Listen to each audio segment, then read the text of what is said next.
Welcome to this explainer. Today, we're going to unpack a massive clash in tech funding philosophy and trace it all the way down to the microscopic, perfectly deterministic logic of computer microchips.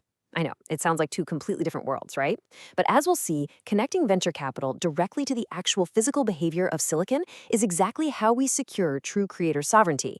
Okay, let's run through our agenda for today. We'll be covering 1. Casino versus the Vineyard. 2. The Provenance VC Standard. 3. The Publishing House Model. 4. Crossing the Semiotic Bridge. And finally, 5. Archiving Record of Sweat. Let's dive in. Section 1. Casino versus the Vineyard. There is an absolute battle happening right now in the startup world between two completely different models. On one side, you have the old model, the liquidator VC, and it acts exactly like a frantic Las Vegas casino floor. The focus is entirely on rapid extraction, basically treating founders and companies like disposable lottery tickets, just hoping for a quick payout. But on the other side, we have legitimacy VC. This operates much more like a 10-year vineyard. Instead of strip mining for quick cash, they're meticulously planting seeds, weathering the seasons, and cultivating compounding market value. They act as genuine partners focused on building long-term infrastructure. Now, the collateral damage left behind by that extractive casino model is just massive.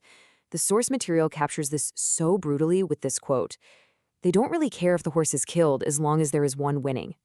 When you're just throwing money around to force unnatural scale and inflate vanity metrics, the inevitable burnout leaves a huge wake of wasted capital, disrupted markets, and absolutely exhausted founders. It's just a totally unsustainable game of numbers. Section 2. The Provenance VC Standard. So to actually upgrade trust in this space, we turn to Provenance VC. This is the exact mathematically verifiable execution of that legitimacy VC philosophy. Provenance VC completely abandons the whole narrative-based lottery ticket idea. Instead, it demands perfect, mathematically undeniable evidence to support a high-trust ecosystem. Think about it. Without a flawless, unbreakable chain of title, a digital ecosystem just crumbles the second it faces lawsuits or audits. Provenance VC bakes that trust permanently into the system itself. This fundamentally shifts how we look at intellectual property. We're moving away from the easily exploitable idea of licensed use and stepping into a protocol-enforced world of witnessed value. By using tools like the Ethereum General Public License, or eGPL, the author's economic and moral rights are securely protected right at the protocol layer. It essentially acts as this defensive shield against extractive corporations, guaranteeing that the actual creator is the one rewarded for their effort. Section 3. The Publishing House Model. In this new model, rather than bestowing legitimacy from the top down like some king granting a favor, modern VC networks act a lot more like a publishing house. And a traditional publishing house doesn't just print paper, right? It edits, it archives, and it validates.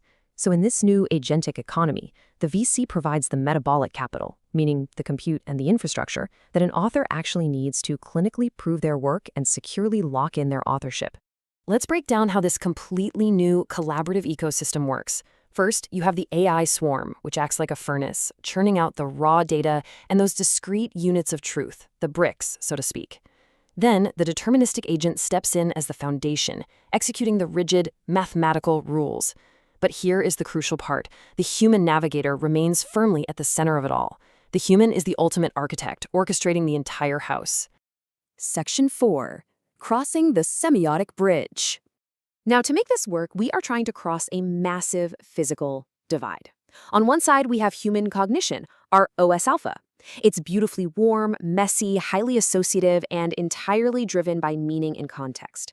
But on the exact opposite side of that divide, we have the arithmetic logic unit, or the ALU, inside the computer chip. It is completely cold, rigidly strict, and relies 100% on deterministic electrical voltages. It is utterly blind to our human intentions. And that brings us to a literally profound concept, the semiotic bridge. Because human thought is so fuzzy and silicon is just so unforgiving, we need a flawless translator. Strict, explicitly formatted text is the only universal deterministic interface capable of compiling our messy, boundless imagination straight into the exact physical reality of those silicon logic gates. This step-by-step workflow shows exactly how our fluid human imagination literally has to be squeezed through this rigid textual bridge.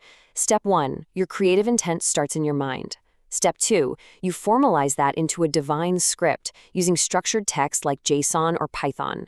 And step 3, the ALU surveyor executes that exact code with absolute mathematical perfection. You are quite literally tricking rocks into thinking, using lightning in text. It's amazing. Section 5. Archiving record of sweat. I really want you to let the power of this phrase sink in for a second. Manual authorship overrides automated miasma. Look, AI inherently guesses.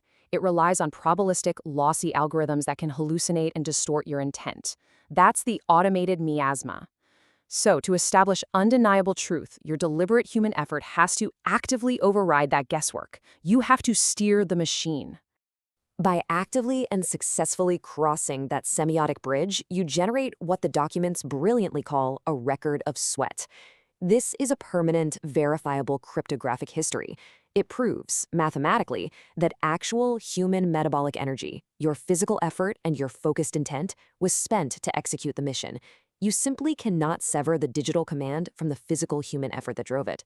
When you follow this entire protocol, you achieve ultimate sovereign authorship.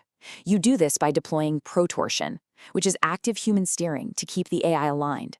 You anchor your data in highly efficient last-in, first-out JSON state trees. You manually lock in bit-perfect metadata using deterministic tools. And, perhaps most crucially, you accept the legal and moral liability for the output. You stop being a passive passenger in the cloud, and you step up as a sovereign pilot wielding the machine. So, as we fully embrace this new agentic era of artificial intelligence, I want to leave you with this final thought. The foundational tools to claim your digital sovereignty, to step away from the extractive casino and build a lasting vineyard, are completely available to us right now. The infrastructure is sitting there, just waiting for your human spark, but the choice to actually take the wheel and use it, that is entirely yours. Thanks for joining me on this explainer, and keep building.